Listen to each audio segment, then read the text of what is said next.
conversations, the idea of caring and having an open discussion is something I'm very intrigued by. Friends, please welcome John.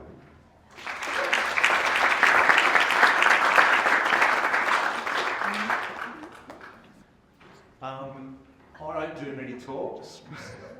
Reason is I'm a bit of a nervous talker, but also no one asked me to talk. So special thanks to Kipper and Pete for shouting one out, give me a shot at it.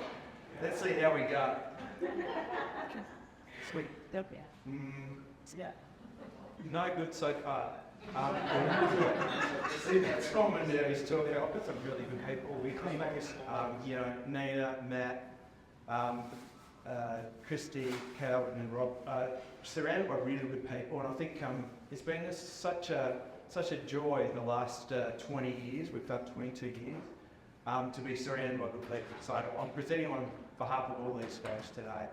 I think, if you think back to the time when we sort of talked about the differences between men and women, I think there was a bit of a time in history when we kind of just set it up as traits and we kind of set it up as differences, men as Marty, events like amongst us. And I think, in some ways it was playful and it was probably okay for the 80s and the 90s, but I think we've come a long way, and I hope to prove some of that today. This blend of John Gray, what he did, he kind of combined sex and gender in a way that made it palatable. But unfortunately, we kind of got stuck with differences, and I don't think it's as well as a binary around male and female, which I don't think was super helpful. But just to say, empirically, what we kind of learn as we go along is that there's changes in how guys present and some of the things that they value. So for the longest time, we'll talk about masculine norms, and I think it's not a bit of a disservice because it's a bit of a throwback to traditional ways, and I'll speak to it a little bit today as well. But just to say, when we interviewed or we polled these young blokes, 15 to 29 on the west of Canada, we asked them about their values, and what popped for them was pretty much around openness and selflessness and health. And I guarantee if we hit up people that weren't millennials and surveyed them, it wouldn't have been those values. So again, I want to just point to the idea that maybe different generations of guys carry different values, and that's got implications for how they connect and don't connect over time. So again, just to say, we were sort of delighted with this idea that millennials might be shaping up a little bit different in terms of a little less restrictions around the masculine ideals.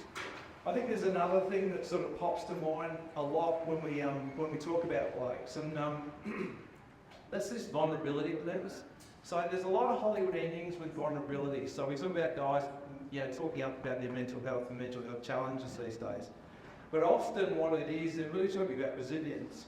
So you get to hear about the vulnerability in the aftermath of having overcome the challenge. There's a whole bunch of things that go on in and around this. This one out of the New York Times, where they kind of spoke to this feigned vulnerability, like guys faking vulnerability in order to pick up on some of the patriarchal dividends of past times. There's a real tension about vulnerabilities, about how guys disclose and don't disclose. And so a lot of our work has been around relationships, inter-partner relationships, because we don't know a lot about how guys show up and how they don't within those relationships, and also how they connect with other guys, which is an empirical blind spot, but we anecdotally talk about. So to relationships, what we do know is that guys who are in a good relationship or a sustained relationship, where some good patterns are emerging and there's some functional pieces, they live longer, and they actually do live longer within the relationship. They use less alcohol, and they've got better mental health. By contrast, distressed relationships, exactly the opposite. So mental health issues are really rampant for guys, depression, anxiety, when they're in a distressed relationship. And again, the alcohol use is likely to be higher. One of the other things, when we talk to blokes about relationships, it's kind of funny, like they plan other parts of their lives, but not so much relationships. It's almost like relationships happen to blokes. Kind of interesting. So when we chatted with them, they didn't really go in with necessarily ideas about what a relationship would look like or what they were hoping to get from it and give to it. Kind of interesting. I think the other bit too, you know, in partner violence, domestic violence, we know that all of the work around men's relationships is corrective. You know, the majority, there's no money in prevention, no money in building guys, you know, to have better relationships from the outset. A bit of a utopia, and kind of drove a lot of our thinking about how could we equip guys to just show up better in their relationships. Again, you know, so most of the money's downstream. The other point, just to say, Movember originally came to us with the idea of investigating men's relationships. We'd never thought of it. Like, we usually have our own ideas about what we're interested in, and it was a bit of a blind spot for us. But it turns out that the second biggest predictor of men's suicidality is a relationship breakup. So when they came to us and sort of spoke to us, you know, the timing around COVID was pretty random. There's a lot of relationships break down over that time. I don't think there'd ever been more pressure on the domestic sphere, you know, than that couple of years where we kind of got locked up. So, you know, again, just sort of thinking through some of that. So we interviewed these 50 blokes from Australia and from Canada about relationship breakups. It was so interesting because Zoom was new back then. It was right at the start of COVID. And so a lot of them hadn't really talked about their breakups with anyone. So we had very long interviews. We were surprised about how much disclosure there was. So our way of doing a good job with the data is to make multiple cuts. So just to share with you a couple of things, we sort of found that a lot of guys would go to the internet to try and work out, you know, resources for getting past a broken relationship. We found that a lot of mental health is complex because they might go in with carrying sort of, you know, some mental health challenges, and of course partners might also have mental health challenges, and if you're in a particular lockdown situation, it can exacerbate some of those. So we sort of made a few empirical cuts. We also spoke to providers who provided care to guys around relationships in the aftermath, typically, of a distressed or disrupted relationship. That was super interesting too, because they often trade on working through a whole rechanneling of masculinities around. So it's one of the few professions that uses masculinities as a framework to actually work through some of that. We wanted to we talked with guys a lot about the relationship breakdowns and some of the things that they'd learned from them, and some of the things they wanted to take forward, but we sort of wanted to get a little bit strength-based as well. And so we became keen on talking to guys about what makes for an equitable relationship, equitable inter-partner relationship. So the words get thrown around all the time, and so we interviewed 100 million blokes from across the world, 15 countries, and they were between 19 and 44 years of age. It was really good. It was again, it was on Zoom, getting a sense of them. And what we do with these blokes, we ask them to take photographs. It's called photo voice. And they take photographs, and then we ask them about their relationships. So the photographs are, you know, about equitable relationships. So it was super interesting. We learnt a lot. One of the things we learned is that no one really knows what equity means. I think it's a difficult word, to be honest. So I'll share with you the 3 patterns that popped from the 110 guys. Here it goes. So this is a bloke out in Norway, and he shares a picture of a car, and he says he's a neo-traditionalist. Now, I want you to think about maybe our forefathers and maybe traditional relationships where it's very, very segregated about who does what, quite defined roles. You know, back in the day, more likely to find the bloke out in the garden, and in straight relationships, the female in the kitchen. So this is a bloke who says, fast generally, I think about the cost of it. She had much more idea about decoration stuff, and if we have 2 separate decisions, then she wins, that's all. So this is called appropriation, and so the money coming into the household is actually equal, but he wants control of the spend. And it's quite traditional way of thinking about it. So these are the neo-traditions. It's interesting that 25% of these 110 blokes, they actually align to this, especially around provider and protector roles. So we talk about how we've moved on, but for a lot of guys, there's a hangover here in terms of the things they've grown up with and see, but also by negotiation in particular spaces. Egalitarian, I like this one as well. This is our bloke out in the US in his 20s. He's just moved in with his partner. And he said, well, that's a pretty big deal because girls usually have so many more clothes. So then let me have the very boyish right side of the dresser. That's pretty awesome. Now, I think the illustrative point here is that it's about equal. Say not every rule and everything is good. Seems to be working. What we found with the guys, 50% of the guys talk about equality, and that's egalitarians. So they talk about an equalness. And of course, the problems become when they get into the place of the hard count, of actually talking 50-50, because there's no such thing as 50-50. Doesn't work that way. So 50% of them fell into that. And then the third one we call progressive, and that is about equity. And these guys had a real sense of it. I won't read all of this quote, but it goes along with the couch here. And he talks about the work of it over time. We just have to get to where we need to get to, right? We really need to go through developing a sense of empathy. Like space and empathy, really important. And then we're both in the same kind of level playing field. It's interesting, 25% fall into this category and actually defined it as social justice, as fair and equal. But I think the secret sauce here for a lot of these guys is that it's not written in stone. These roles are negotiated. Who does what is negotiated depending on who's got the energy and what else is going on in their life. So it's an ongoing, not a transactional moment or a cross-sectional moment, but more a longitudinal piece. In academia, we have a thing called this equivalent of the Super Bowl. It's where we get published in Social Science and Medicine. And bugger me if we didn't get it published in Social Science and Medicine. Thought that was so good. So what happens at university is if you get this one, you tend to get some press. And this is what the press looks like.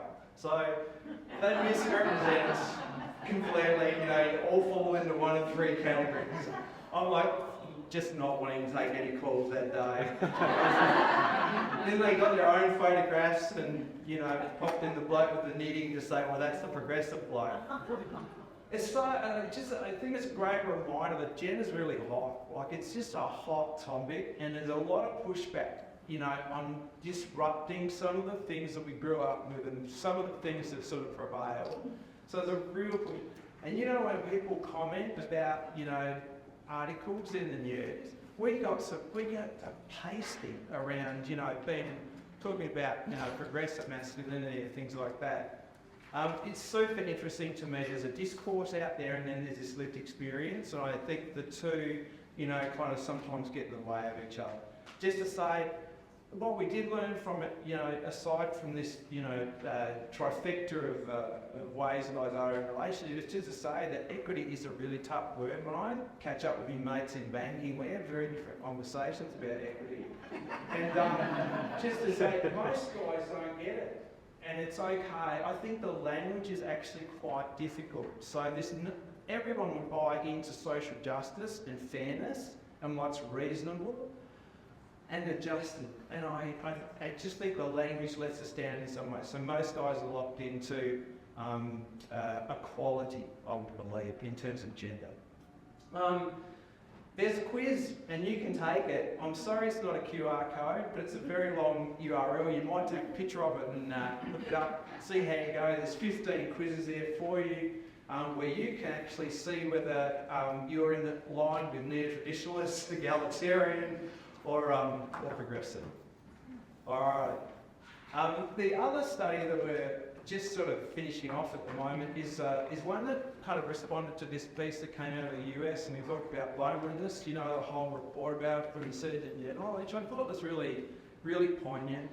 And I just to dovetail into some of the kind of pieces around loneliness, it's the highest risk factor for suicide in guys. Some guys, typically suicide 3 times, 4 times the rate of women. So I'm going to set that up as a sex difference, is just to say loneliness is a real indicator. And so what we're seeing is the numbers are going up in terms of suicide for males post-pandemic. But I'll go back to that piece. But just to say, there's a lot of pressure on health services, and I also feel like public health is in an awful spot coming out of COVID. So a lot of it's defaulting back to the community. and health promotion. And so it comes with this idea that perhaps we can do mutual health well, especially between guys. So usually, typically guys show up in groups and usually about one-upmanship and competitiveness. And so this is the idea that maybe it could be something beyond the banter, something a little bit more connected. And so we, again, did a study. I just want to point out that I'm not saying do this instead of healthcare services, nor am I wailing at all on healthcare services. As a clinician of 20 years in an ER, I'm very clear about the challenges that go with providing care. But just to say that in this country, over 60% of the blokes who suicide have actually been in care in the 12 months, and we keep going on about blokes not going to the doctor. It's actually not true. The numbers stack up, so that a lot of guys are in care. So I do think this default position about going back to community and the importance of social connection, I just think it underscores it, is that it's never enough to rely on professional services. I stole this one from November, I still like it, I think it's important. A lot of times guys will say, well, how do you connect? How do you actually connect with other guys? Because they can be tough to talk to. And it's called ALEC, and that just, the A stands for ask. So ask these open-ended questions, which gives permission for guys to talk. A lot of times, closed-ended questions, you'll get yes and no answers all day, and you'll get very little dialogue from a bloke. So if it's open-ended question and this affirmation that you want to know, as in you're listening and you're not trying to solve any of these problems, because it's not your job, but actually just listening to what's said and give him enough room to talk, it works really well. And then that notion of encouraging action is not you as remedy maker, but you as encouraging this effort. And so I'll often say to blokes, what's worked for you in the past? How's your sleep going? What's worked for you in the past? Those sorts of things, just to throw it out there to keep them talking. No idea that they solve their own problems. And again, the part we don't do very well is the C, and that's the check-in. So if a guy's ever had a conversation with you and divulged a little bit more than what he typically would, and you've been able to create that environment, it's critical that you check back in with them, because there's a high risk for embarrassment, a feeling that you might have said too much. And so just checking back in normalises the conversation and gives you an opportunity to revisit. Super important in terms of social connection for guys. So I do like the Halleck piece, and stealing it from November was a highlight of this presentation. So this, we've built a website. We often do this, we've interviewed, I think we interviewed 65 guys between 19 and, I want to say 1980. It was a wider age group. We interviewed them again using photographs, and we talked to them about, what it is to connect socially with other guys, with a view to being able to help them, like mutual help in terms of mental health. What we learned is that guys are totally there for other guys. They will almost provide help. They're not so good at asking for help from other guys. So there's a website, it's called In Good Company. It's got some fun things in there, and we repurpose all of the photographs and the captions that guys have submitted who partaked in the study, to share with you and give you a sense. And we've gotten into a podcast mode to try and get a bit of a conversation about how guys can connect. It's called In Good Company. It's on Spotify and Apple and all that. If you're interested in having a listen, there's some really good episodes on there, and it just talks to the how do you connect. So how do guys connect? How do they make friendships? How do they get beyond the banter of whatever's going on in the life in football? The guy who runs this is Paul Sharp. He used to be a postdoctoral fellow with me, and now he's at the University of New South Wales in Sydney. He's an expat Canadian, and so really great that he's got this one and is running with it. I'll share 3 photographs with you that I think just sort of give us a bit of an idea about some of the challenges that guys have in connecting with each other. I kind of like this one from a young bloke, 20-odd. And he said, I really thought both branches in the plot represented current societal attitudes thaws men's peer sport. It dug into the ground, broken, and a few branches that are still growing up are a changing of attitudes in terms of progression. I just think it just sets up, we often say, guys, just reach out, just talk to someone, ask for help. And I just think that, as progressed as we are, a lot of times there's still that barrier, still that uncertainty about it. Still in this fella, 30-something out of British Columbia, and he says, thinking about after you have those conversations, how do you feel? It's kind of embarrassed. It's like you want to hide for a second. Again, and that's that vulnerability thing. It's that you're vulnerable in the moment. And if the moment passes, you're like, oh, was that too much? Did I say too much? What are they going to think? What are they going to say next time? And you want to hide for a second. And I think it's just a great example about why we do need to check in. So that C of the Aleph is super important because this risk of embarrassment and uncertainty. This is interesting too. I think there's been a homosocial connection for blokes over alcohol for the longest time. It's like what guys typically do. It's almost a rite of passage. Super interesting one here from a bloke out of Ontario, and he just says, I think as men, it's not in us to just meet and talk and speak.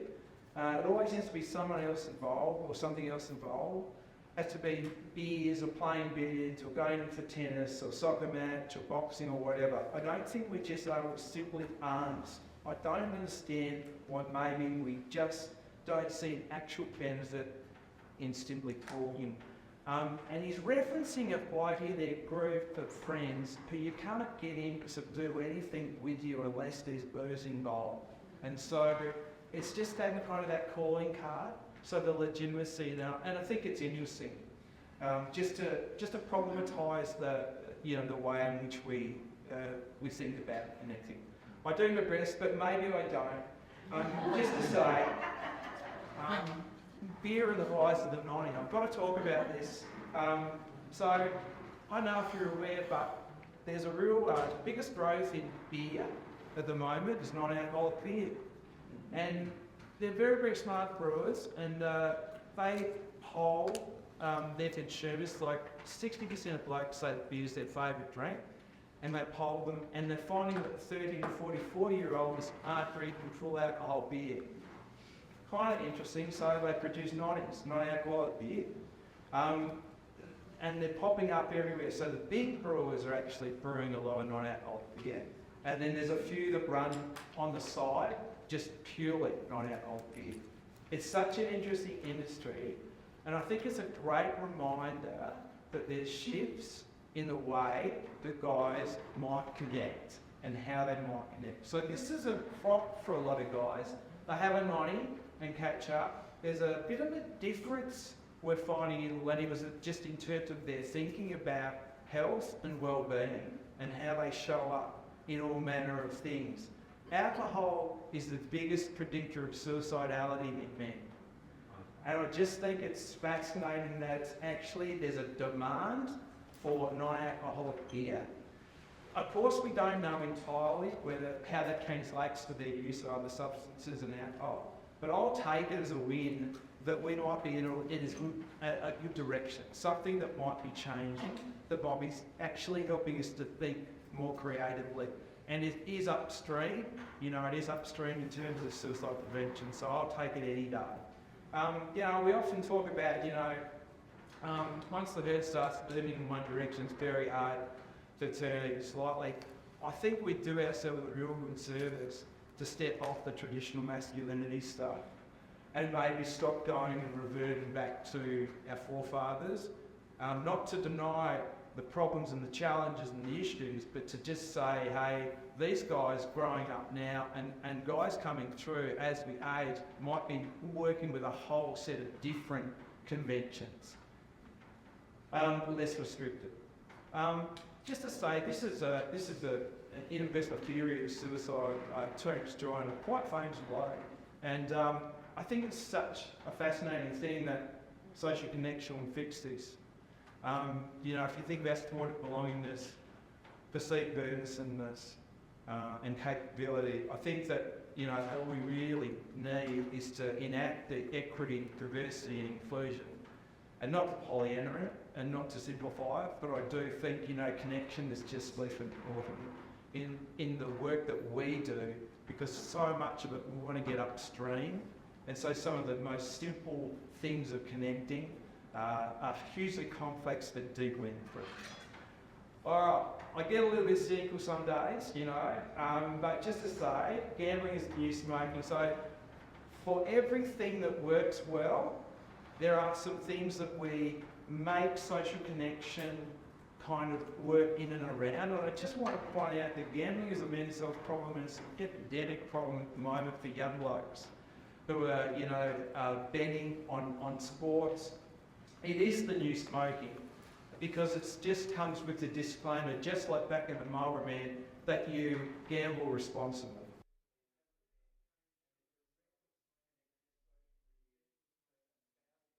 Virtually and having a bet, and they're directly connected to social media to espouse the wonderfulness of their bets and their wins. It's a whole thing, and I just, I think we need to always be aware of the things that encroach on us, that sell something that is actually completely unhelpful. Alright, I'm not going to finish on doom and gloom, but just one more thing. I could not do another COVID story and be pretty happy, but just to say, post-traumatic stress disorder is often about after the fact. So you go through a transition that was to get locked down, but coming out of it, there's got a whole bunch of things that go with it as well. And so, again, we did some surveys during COVID. We found that the relationship distress was high, we found the alcohol use was high for guys. A lot of things going on. It was a perfect storm in many ways. Go back to 2008, financial challenges, stressed relationships, job insecurity and social isolation, recipe disaster. We're coming out of that, but the transition out of that is a big challenge, because many people's lives are forever changed by what occurred in those 2 years. So again, just to say that we're seeing this increase in suicide rates in males after the pandemic, because the way we collect the data is 2 years hence. So we're sort of reporting out 2022. So I don't want to doom and gloom it, but I do want to say, I think it underscores the reason that we want to get connected socially, that we need to be connected socially. Vitally important at this point. And the throwback to health promotion into the community, I think is well taken. I don't think we can belabor too much more around what public health has to do, not to say that it doesn't have a role, but I do think it's defaulting back in many ways. I'd like to thank you for humouring me for the last 30 minutes, and have taken questions if you've got time. Thank you.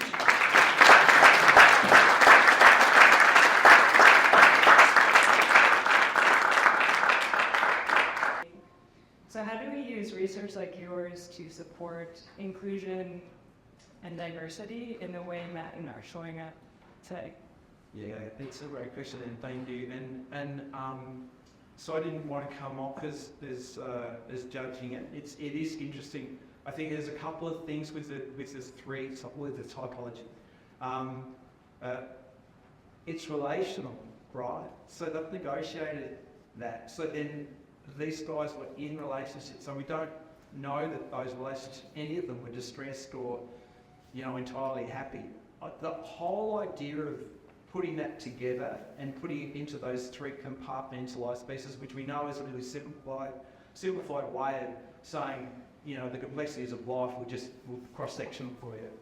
So we know it's not right. But the idea was that you might take the quiz, or you might engage it to at least think about your relationship. Because I think for most of us, there'd be aspects that would fit across or in, all three, right? But again, it's just trying to think through some of that. So I was trying to just prompt a contemplative moment of actually being present in your relationship, thinking about how it's going, and maybe getting conversation for something you might not have ever discussed. Happy?